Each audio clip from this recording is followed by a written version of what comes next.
बिस्मिल्लाहिर्रहमानिर्रहीम अस्सलाम वालेकुम, welcome back to my channel. तो आज जो है बनाने जा रही हूँ मसाला भिंडी, जो कि बहुत ही सिंपल और बहुत ही इजी रेसिपी है।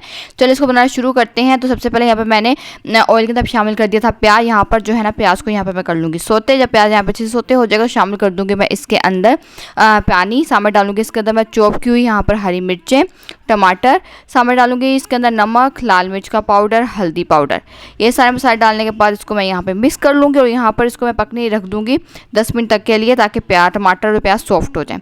जब टमाटर या प्याज यहाँ पे अच्छे से सॉफ्ट हो जाएंगे इस तरह से, तो इसके अंदर शामिल कर दूँगी यहाँ पर मैं दही, और दही डालकर इसको मैं इतना भून लूँगी ताकि जितना भी पानी है उसका ड्राई हो जाए और इसका जो है ना यहाँ पर सेपरेट हो जाए। जब ये मसाला यहाँ पे अच्छे से भून जाएगा तो उसका चूल्हा मैंने यहाँ पे बंद कर दिया था। दूसरी तरफ मैंने अलग से पैन लिया, उसको शामिल कर दिया मैंने ऑयल और सामने भिंडी डाली है। भिंडी को यहाँ पे फ्राई कर लूँगी इस तरह से, जब गोल्डन कलर आ जाएगा तब तक। जब इसमें अच्छे से गोल्डन से इस तरह से कलर आ गया है तो अब जो है ना भिंडी को शामिल कर दूँगी इस मसाले के अंदर, जो कि मैंने यहाँ पे बना के रखा था। सामने शामिल करूँगी इसके अंदर मैं पिसा हुआ यहाँ पे है सौंफ है, साबुत धनिया है। इसी से इसको मैं मिक्स करूँगी और सौंफ और धनिया की इसके अंदर जो है बहुत ही अच्छी सी खुशबू आएगी। जरूर ट्राई कीजिएगा डालकर, बहुत मज़े की लगती है इस तरह से।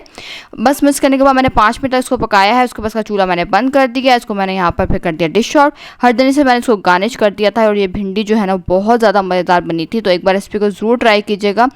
आप इसको पराठे के साथ खाएँ, रोटी के साथ खाएँ, और जिसमें सौंफ और धनिया की खुशबू आएगी ना वो एक बहुत ही मज़ेदार सी आएगी। तो रेसिपी कैसे लगी ज़रूर बताना है। आपने अच्छी वीडियो को ज़रूर लाइक कर दीजिएगा, चैनल को सब्सक्राइब भी कर दीजिएगा। मैं आपसे इंशाल्लाह नेक्स्ट वीडियो में मिलूंगी नई रेसिपी के साथ। तब तक इजाज़त दीजिए, अल्लाह हाफिज़।